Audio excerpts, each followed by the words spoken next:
Aisčių aristokratija. 3 amžiaus moterys.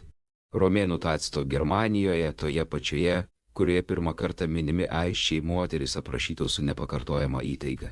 Germanai mano, kad moteris turi savyje kažką švento ir pranašiško ir dėl to neniekina jų patarimų ir vertina jų atsakymus.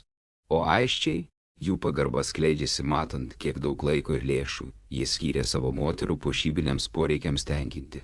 Jas puošė ir jos puošėsi gražiai. Gintarą tą mislingą per milijonus metų sustingusi, magišką ir švelnę šviesą spindinti Baltijos brangakmenį. Aisčiai nešė romėnams, o už jį pirko spalvotus metalus moterų papuošalams. Jų reikėjo daug, tik viena mūsų didikė žalvarinė antkaklė svėrė 422 gramus. Moteris iš 110 kapo gyveno 2 amžiaus pabaigoje ir 3 amžiaus pirmoje pusėje, kai Gintaro kelias gyvas buvo, kai puikiai ginkluoti vyrai ir gausiai to meto meno pavyzdžiais išpuoštos moteris, tarsi paminklas aisčių senovėje išsirikiavo praeities galerijoje. Aukšta, iš didžios laikysenos, moteris pažymėta itin puošnių ženklų, žiedų su saulės ženklais.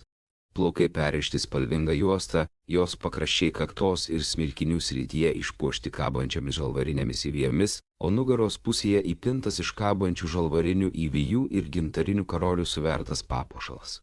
Žalvarių švytintis vėrinys, iš smulkiausių žalvario įvijų ir 2 antkaklės. Viena iš jų, su kiauraraščiais 3 dalių pakabučiai 6 eilėmis, puošia moters krūtinę. Tokios antkaklės yra rečiausios aisčių papuošalų pavelde. Jos yra tiesiog tobulos. 10 įvairiausiais raštais išmarginto apyrankių dabino rankas, kiekvienai po 5. Šios papuošalų eisenos žaižaruojanti viršūnė buvo skirta pečius apgaubiančiai skraistai. Krūtinės juosta iš kiauraraščio ratų smeigtukų, prie kurių prikabinti kiauraraščio pakabučiai su 5 išlietomis ąselėmis. Į jas suvertos dailiausio darbo grandinėlės sujungė šiuos 2 smeigtukus į vieną, ir jų grožis įamžino nežinomo aisčio auksarankio kūrybą. Tai iškili Dauglaukio bendruomenės asmenybė. Tokia, kuri čia valdė, kuri rikiavo genties papročius, ginklą įteikdama lydėjo jaunuolius pilnametystėn ir vyro darbams, mergaitėms nubrėžė židinio ir šeimos dalę, kuri riedėjo kartu su vyro pasirinktų keliu, ar karo, ar prekybos, ar dar kitu.